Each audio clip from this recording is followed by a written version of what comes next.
Hi everyone, it's Yoselyn with Remax Realty team bringing you this month's Market Snapshot.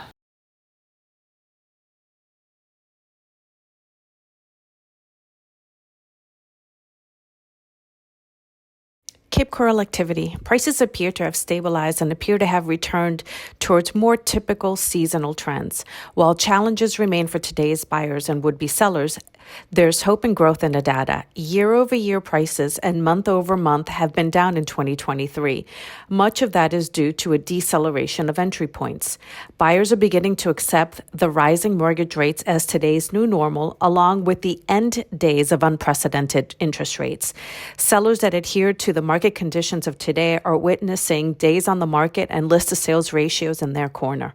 Inventory levels are also on a neutral level playing field and are above pre-pandemic numbers. Absorption rates in par with 2019, 2018, and 2017 at 25%.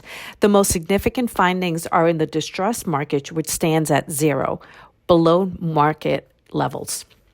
Fort Myers activity. Knowing trends and numbers is important because we want to be confident that we understand the market.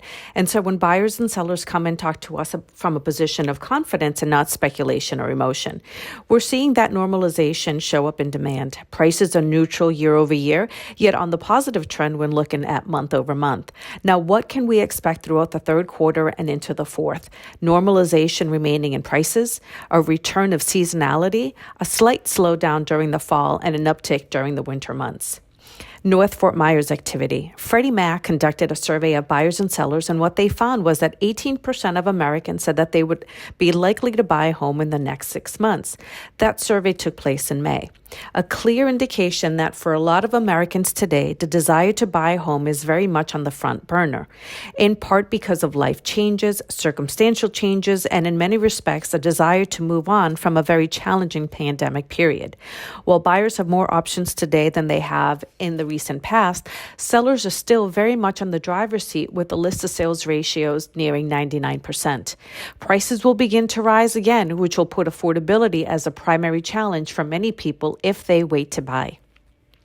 Lehigh Acres closed activity. Several years ago, Lehigh Acre prices were at or below $200,000. At the same time in Cape Coral, prices pre-pandemic were $285,000. Buyers that are on the fence and ask, can I afford to buy a house, should really be asking, how can I make the numbers work so that I can purchase a home? In a matter of a couple years, prices have appreciated by 63%. And while it's harder than it was then to buy a home, buyers need to accept the new normal that this is the last time prices will be this low. Bonita Estero activity. There is no arguing that buyers today have more options. And importantly, those homes that are coming and staying on the market are spending longer, which gives a lot of buyers extra time to make decisions to prepare their offers. While all of that is true, the average list to sales ratios and the year over year and month over month increases are staggering and are making it that much more challenging for would-be buyers and offers that are below those margins to even be considered. Thanks for watching. See you again next month. And remember, success is your only option.